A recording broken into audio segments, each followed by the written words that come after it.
കൊല്ലത്ത് ഇലക്ഷൻ നടക്കുന്നു. 1999 ലോക്സഭ ഇലക്ഷൻ നടക്കുന്ന സമയത്ത് കൊല്ലത്ത് അന്ന് പി രാജേന്ദ്രനാണ് കൊല്ലത്ത് CPM-ന്റെ സ്ഥാനാർത്ഥി. അപ്പൊ എന്റെ ഫ്രണ്ട്, വ്യാസ കോളേജിലെ എന്റെ ഫ്രണ്ടിന്റെ അമ്മാവനാണ് പി രാജേന്ദ്രൻ. അപ്പൊ ബാലു ഇന്ന് മാതൃഭൂമി ന്യൂസിന്റെ ഡൽഹിയിലെ ന്യൂസ് കറസ്പോണ്ടന്റ് ആണ്, സ്പെഷ്യൽ കറസ്പോണ്ടന്റ് ആണ്. ബാലുവിന്റെ അമ്മാവനാണ് പി രാജേന്ദ്രൻ.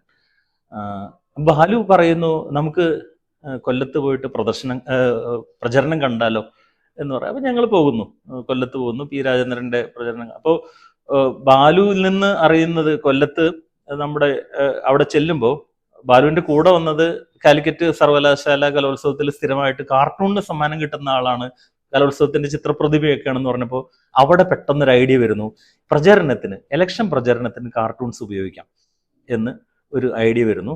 അങ്ങനെ അവിടെ ഇരുന്ന് ഞാൻ കാർട്ടൂൺ വരയ്ക്കുകയാണ് കൊല്ലത്ത് പി രാജേന്ദ്രന് വേണ്ടിയിട്ട്. അപ്പൊ അതിൽ വരച്ച ഒരു കാർട്ടൂൺ, അത് വളരെ രസം, ഇപ്പോഴും ഓർമ്മയുള്ള ഒരു കാർട്ടൂണാണ് അത്. 1999 തിരുവനന്തപുരത്ത് സ്ഥാനാർത്ഥി ആകുമെന്ന് വിചാരിച്ചിരുന്ന കരുണാകരൻ മുകുന്ദപുരത്തേക്ക് മാറുകയാണ്. മുകുന്ദപുരത്ത് EM ശ്രീധരനാണ് അന്ന് CPM-ന്റെ സ്ഥാനാർത്ഥി. മുകുന്ദപുരത്ത് മത്സരിക്കാനായിട്ട് പോകുന്നു. പകരം ഇവിടെ VS ശിവകുമാർ എന്ന് പറഞ്ഞ ഒരു പുതിയ ആളെ കരുണാകരൻ ഇൻട്രൊഡ്യൂസ് ചെയ്യുന്നു. അപ്പൊ അങ്ങനെ ഇൻട്രൊഡ്യൂസ് ചെയ്തത് അന്ന് O രാജഗോപാലാണ് BJPക്ക് മത്സരിക്കുന്നത്. അപ്പോൾ O രാജഗോപാലിനെതിരെ വീക്കായിട്ടുള്ള ഒരു സ്ഥാനാർത്ഥിയെ ഇട്ടുകൊടുത്ത് പകരം ഇതിന്റെ സഹായം മുകുന്ദപുരത്ത് കരുണാകരന് BJPയിൽ നിന്ന് വാങ്ങാമെന്നുള്ള ഒരു അന്തർധാര ഉണ്ട് എന്ന് CPM കേന്ദ്രങ്ങൾ അടിച്ചിറക്കുന്ന സമയമാണ് അത്. അങ്ങനെ അന്തർധാര ഉണ്ടോ ഇല്ല എന്നുള്ളത് പിന്നീട് അറിഞ്ഞുകൂടാ അത്. പക്ഷെ ആ സമയത്ത് അങ്ങനെ ഒരു ചർച്ച ഉണ്ടായിരുന്നു.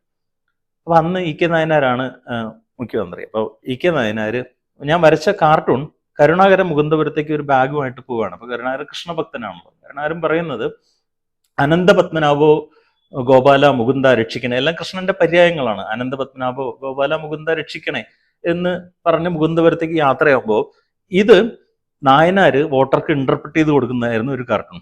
അത് ഇദ്ദേഹം പറയുന്നത് അനന്തപത്മനാഭോ എന്ന് പറഞ്ഞാൽ അനന്തപുരത്ത് പത്മചിഹ്നത്തിൽ മത്സരിക്കുന്ന O ഗോപാല എന്ന് പറഞ്ഞാൽ O രാജഗോപാൽ. അനന്തപത്മനാഭോ ഗോപാല എന്ന് പറഞ്ഞാൽ അനന്തപുരത്ത് പത്മചിഹ്നത്തിൽ മത്സരിക്കുന്ന O ഗോപാല മുകുന്ദ രക്ഷിക്കണേ എന്ന് പറഞ്ഞാൽ മുകുന്ദപുരത്ത് എന്നെ രക്ഷിക്കണേ എന്നുള്ളതാണ് ഈ കാർട്ടൂൺ. അങ്ങനെ വരച്ചു. കൊല്ലത്ത് പി രാജേന്ദ്രന്റെ ഇലക്ഷനിൽ ഇത് പോസ്റ്ററായിട്ടും ബ്രോഷറായിട്ടൊക്കെ വന്നു. അങ്ങനെ ഈ കാർട്ടൂണിന്റെ ഒറിജിനൽ എൻ്റെ കയ്യിൽ ഉണ്ട്.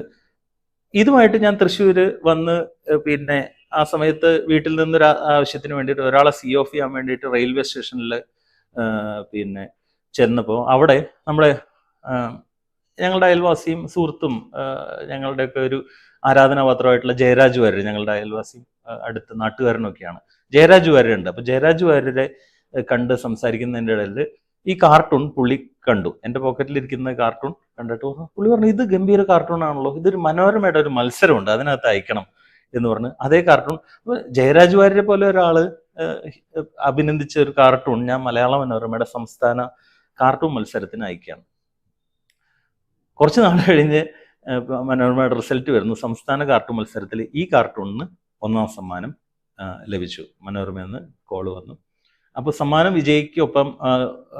സമ്മാന വിജയികൾക്ക് ആദ്യത്തെ 15 പേർക്ക് മനോരമ കോട്ടയത്ത് ഒരു കാർട്ടൂൺ ക്യാമ്പ് സംഘടിപ്പിക്കുന്നു.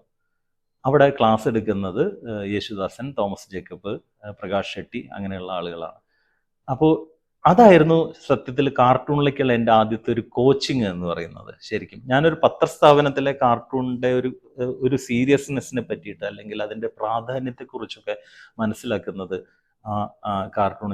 കാർട്ടൂൺ ക്യാമ്പിൽ നിന്നായിരുന്നു.